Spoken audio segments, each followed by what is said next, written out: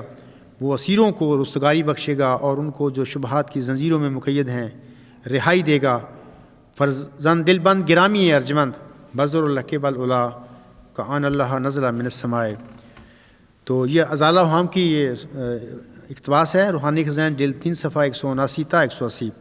اسی طرح میں ایک اور اقتباس پیش کرتا ہوں حضور صاحب کا، یہ بھی ازالہ ہم روحانی خزائن جلد 3 صفحہ 318 پہ ہے. حضور صاحب فرماتے ہیں اس مسیح کو بھی یاد رکھو جو اس عاجز کی ذریت میں سے ہے، جس کا نام ابن مریم بھی رکھا گیا ہے، کیونکہ اس عاجز کو براہین میں مریم کے نام سے بھی پکارا گیا ہے. اور اس طرح حضور صاحب کو ایک الہام ہوا تھا زی درگاہ خدا مردے بصد ازازمی آیت مبارک بادت اے مریم کہ عیسیٰ بازمی آیت. یہ تذکرہ صفحہ 684 پہ ہے. خدا کی درگاہ سے ایک مرد بڑے اعزاز کے ساتھ آتا ہے، اے مریم تجھے مبارک ہو کہ عیسیٰ دوبارہ آتا ہے.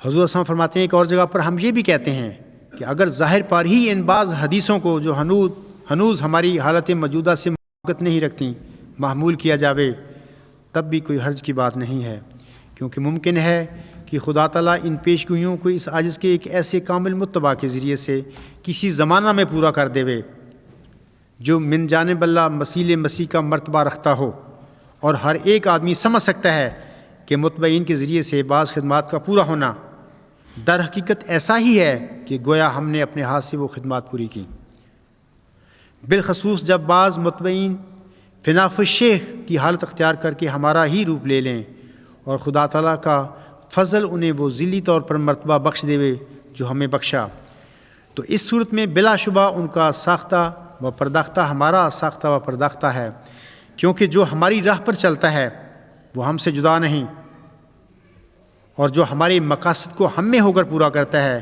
وہ در حقیقت ہمارے ہی وجود میں شامل ہے، اس لیے وہ جز اور شاخ ہونے کی وجہ سے مسیح موت کی پیش میں بھی شریک ہے، کوئی وہ جدا شخص نہیں، بس اگر ذیلی طور پر وہ بھی خدا تعالیٰ کی طرف سے مسیح کا نام پاوے اور موت بھی میں بھی داخل ہو کچھ حرج نہیں، کیونکہ گو مسیح موت ایک ہی ہے، مگر اس ایک میں ہو کر سب موت ہی ہیں، کیونکہ وہ ایک ہی درخت کی شاخیں اور ایک ہی مقصد موت کی روحانی یگانگت کی راہ سے متمم و مکمل ہیں، اور ان کو ان کے پھلوں سے شناخت کرو گے۔ یہ روحانی خزائن جلد 3 صفحہ 316 پر الفاظ ہیں۔ تو میں اب آتا ہوں آپ کے سوال کی طرف۔ آج سے 95 سال پہلے یعنی 1909 میں اسی شہر لندن میں ایک برطانوی فلسفی W.T. اسٹیس نے یونانی فلسفہ کی تنقیدی تاریخ، ایک کریٹیکل ہسٹری آف گریک فلسفی کے نام سے ایک شورۂ آفاق کتاب لکھی تھی۔ وہ 20 سال پرنسٹن یونیورسٹی میں پروفیسر رہے، امریکہ کی یونیورسٹی ہے یہ، اور اسی دوران وہ امریکن فلاسفیکل ایسوسی ایشن کے وہ صدر بھی رہ چکے ہیں۔ وہ سقراطی نظریہ جو ہے ورچوئز نالج، اس کے سلسلے میں اپنی کتاب میں لکھتے ہیں، آپ سننا۔ وہ لکھتے ہیں but as far Socrates the sole condition of virtue is knowledge and as knowledge is just what can be imparted by teaching it followed that virtue must be teachable the only difficulty is to find the teacher to find someone who knows the concept of virtue. What the concept of virtue is, that is, thought Socrates, the precious piece of knowledge which no philosopher has ever discovered, and which, if it were only discovered, could at once be imparted by teaching, whereupon men would at once become virtuous. یہ تقریباً 95 سال پہلے اسی London میں ایک برطانوی philosopher نے یہ باتیں لکھی ہوئی ہیں۔ یہ جو میں نے پڑھا ہے اس کا ترجمہ یہ ہے، میں آپ لوگوں کو بتا دیتا ہوں۔ وہ لکھتا ہے کہ لیکن جیسا کہ سقراط کے لیے نیکی کی تنہا شرط اس کا علم ہونا ہے، اور جیسا کہ علم قطعی ہے جس کو بذریعہ تعلیم سکھایا جا سکتا ہے، اس سے معلوم ہوا کہ نیکی بھی قابل تعلم ہونی چاہیے۔ مشکل صرف یہ ہے کہ کسی معلم کو ڈھونڈا جائے جو نیکی کا تصور جانتا ہو، نیکی کا وہ تصور جسے سقراط نے سوچا، اور جو علم کا انمول جز ہے جس کو کسی مفکر نے آج تک دریافت نہیں کیا، اور اگر کبھی وہ دریافت ہو گیا تو فوراً اسے پڑھایا جائے گا، اور اس طرح انسان فوراً نیک ہو جائیں گے۔ یہ وہ موعود معلم مسیح عیسیٰ ابن مریم ہیں سامعین کرام، جن کے ہاتھوں دین اسلام کی فتح اور غلبے کا مشن مکمل ہونا ہے۔ علامہ اقبال صاحب ایک ویژنری انسان تھے، وہ اسی ضمن میں وہ اسی موعود معلم جو ہے مسیح عیسیٰ ابن مریم کے ضمن میں فرماتے ہیں اپنے اشعار میں، وہ لکھتے ہیں تھا جنہیں ذوق تماشا وہ تو رخصت ہو گئے، لے کے اب تو وعدہ دیدار عام آیا تو کیا، آخر شب دید کے قابل تھی بسمل کی تڑپ، صبح دم کوئی اگر بلائے بام آیا تو کیا۔ یہ اقبال کا دین اسلام کی مظلومی کے سلسلے میں ایک شکایت ہے اس موعود معلم سے کہ اب تم آئے ہو کہ جب یہ حال ہو چکا ہے امت کا اور دین اسلام کا۔ اور پھر یہ بھی یاد رکھیں کہ اسلام اور احمدیت کو غیروں نے نقصان نہیں پہنچایا، اپنوں نے پہنچایا۔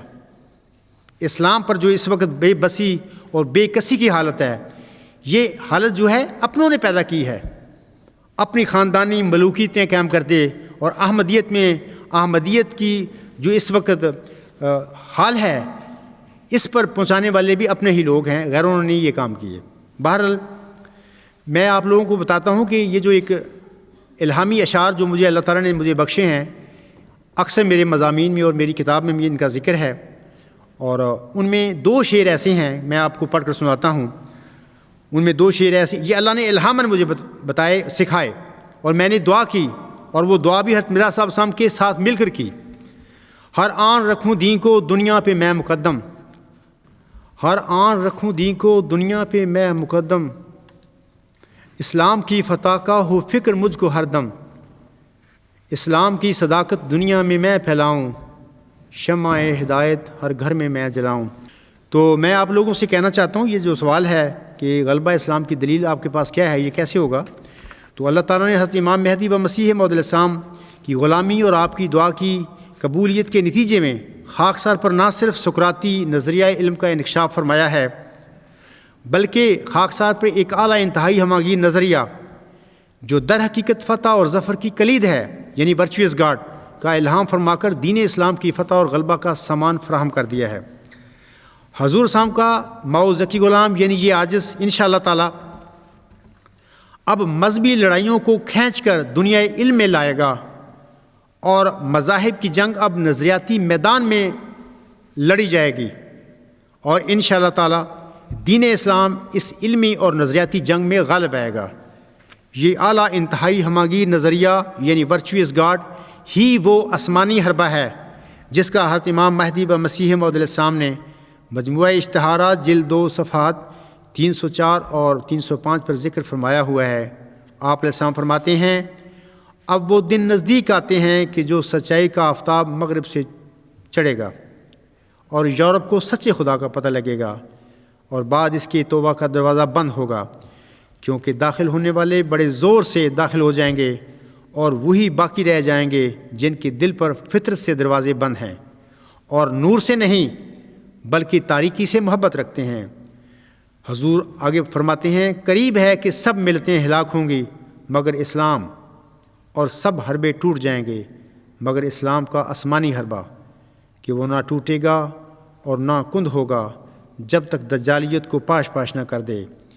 وہ وقت قریب ہے کہ خدا کی سچی توحید جس کو بیابانوں کے رہنے والے اور تمام تعلیموں سے غافل بھی اپنے اندر محسوس کرتے ہیں ملکوں میں پھیلے گی۔ اس دن نہ کوئی مصنوعی کفارہ باقی رہے گا اور نہ کوئی مصنوعی خدا، اور خدا کا ایک ہی ہاتھ کفر کی سب تدبیروں کو باطل کر دے گا، لیکن نہ کسی تلوار سے اور نہ کسی بندوق سے، بلکہ مستعد روحوں کو روشنی عطا کرنے سے اور پاک دلوں پر ایک نور اتارنے سے، تب یہ باتیں جو میں کہتا ہوں سمجھ میں آئیں گی۔ یہ تو میں نے آپ کے سوال کا جواب دے دیا ہے، لیکن آخر پہ میں افسوس سے اتنی بات کہنا چاہتا ہوں اپنے احمدی بہنوں بھائیوں اور بزرگوں کو۔ افسوس جو حضور صاحب نے فرمایا ہے کہ یہ مستعد روحوں کو روشنی عطا کرنے سے اور پاک دلوں پر نور اتارنے سے آج جماعت احمدیہ کی یہ حالت ہو گئی ہے کہ یہ جو سعید روحیں ہیں جن کے دلوں پر اللہ تعالیٰ الہام نازل فرما رہا ہے، ان کو چن چن کر یہ جماعت احمدیہ قادیان ان کو جماعت سے خارج کرتی پھر رہی ہے اور ان کے مقاطع کرتی پھر رہی ہے۔ یہ بدقسمتی کی انتہا ہے ان لوگوں کی۔